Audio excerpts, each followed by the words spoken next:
Hello friends, welcome back to Telugu ఇంటి వంట రుచులు. టుడే మన రెసిపీ వచ్చేసి గోధుమ పిండితో దోశ. ఎలా చేయాలో చూసేద్దాం పదండి. Hi friends, good morning. ఈరోజు మేము పెళ్ళికి వెళ్ళాలనుకున్నాము. అయితే ఇంట్లో ఏమి టిఫిన్ చేద్దామంటే ఏం లేదు. మనం పెళ్ళిళ్ళకి వెళ్తే ఎట్లుంటారు ఫ్రెండ్స్, వాళ్ళు పెట్టేదాకా ఆగాలన్నమాట. అలాంటప్పుడు మనం ఏం చేస్తాం, అప్పటికప్పుడు ఇన్స్టెంట్ ఏదన్నా ఒకటి దోశ చేసుకొని ఎట్లా చూడండి. ఇప్పుడు మీకు చూపిస్తాను. 2 కప్స్ గోధుమ పిండి తీసుకోవాలి. ఓకేనా, 2 కప్స్ గోధుమ పిండి తీసుకొని ఫ్రెండ్స్ 2 కప్స్ గోధుమ పిండి, 4 స్పూన్లు బియ్యం పిండి తీసుకోవాలన్నమాట.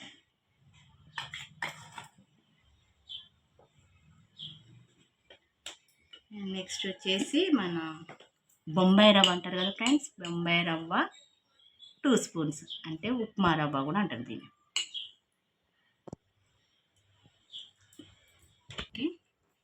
ఇప్పుడు మనకి సరిపడంత ఉప్పు, ఇష్టం మనం ఎంత అంటే అంత, మీరు తినేదాన్ని బట్టి. ఉప్పు తక్కువ తినండి ఫ్రెండ్స్, చాలా మంచిది. ఎక్కువ తింటే కోపాలు బీపీలు ఎక్కువ వస్తాయి జనాలకి.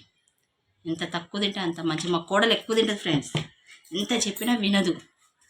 అందుకనే దాంతోపాటు సోడా, ఉప్పు తినే సోడా ఉంటుందా, అది కొంచెం చిటికెడు పొంగాలన్నమాట. పొంగటానికి చిటికెడు సోడా వేసుకోవాలి. ఇట్లా మొత్తాన్ని మిక్స్ చేసుకొని ఇట్లా ఒక బౌల్లోకి వేసుకోవాలి.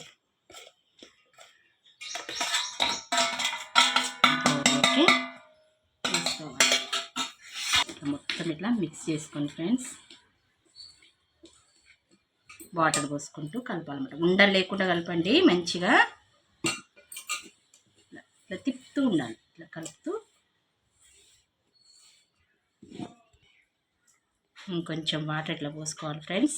పోసుకొని మన దోశ పిండి ఎట్లా వేసుకుంటామో అంత కంటెన్సీలో తీసుకొని ఇట్లా తిప్పుతూ ఇట్లా కొట్టాలి ఫ్రెండ్స్. ఇట్లా కొడితే ఏంటంటే మనకు ఉండలు లేకుండా ఇట్లా ఈ విధంగా చేయటం వల్ల మంచి మిక్స్ అయ్యి దోశలు ఉంటాయి ఫ్రెండ్స్. పొంగుతుంది, మస్తు ఉంటుంది. ఇక మనం ఏమంటారు, పులియబెట్టిన అవసరం లేదు. పిండిని ఒక్క 10 మినిట్స్ పక్కన పెట్టేసి రెస్ట్ ఇస్తే తర్వాత వేసుకుంటూ ఉంటుంది మజా. ఇట్లా ఇంట్లో పెడతాను ఈ విధంగా. 10 మినిట్స్ తర్వాత ఓకే ఫ్రెండ్స్, ఇట్లా స్టవ్ వెలిగించుకొని పెనం పెట్టుకోండి. కొద్దిగా సిమ్లో పెట్టాలి, హైలో పెట్టొద్దు స్టవ్. ఇక్కడ పిండి చూడండి కలిసి ఎట్లా ఉందో. 10 మినిట్స్ తర్వాత నానినాక పిండి ఈ విధంగా ఉంటుంది అన్నమాట. ఇప్పుడు మనం దోశ వేద్దాం. కొంచెం హీట్ ఉంటే కొద్దిగా వాటర్ తీసుకొని ఓకే పెనం వేడెక్కినట్టు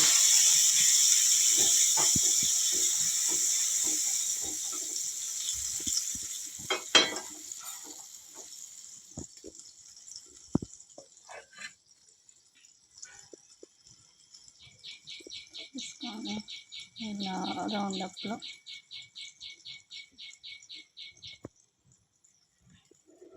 తిప్పాలి ఫ్రెండ్స్.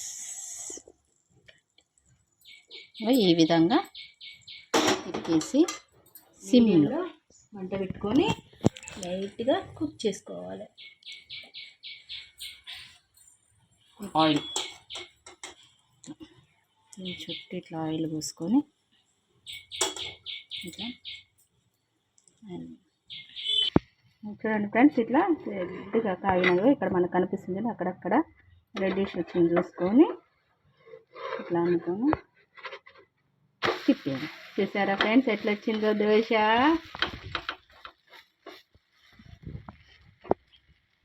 చూడండి ఫ్రెండ్స్, ఈ విధంగా అయినాక ఇట్లా తిప్పేసుకోవాలి.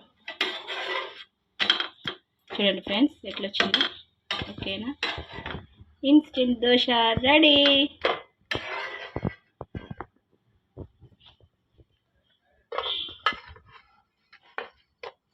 వేయించుకొని చట్నీలో అద్దుకొని తింటే ఎమ్మి ఉంది ఫ్రెండ్స్. అప్పటికప్పుడు వేసుకునే దోశ మస్తు ఉంటుంది ఫ్రెండ్స్. మీరు కూడా ట్రై చేసి చెప్పండి, కామెంట్ చేయండి ఎలా ఉందో. ఇలాంటి వెరైటీస్ మరెన్నో కావాలి అంటే మన ఛానల్ని సబ్స్క్రైబ్ చేసుకోండి.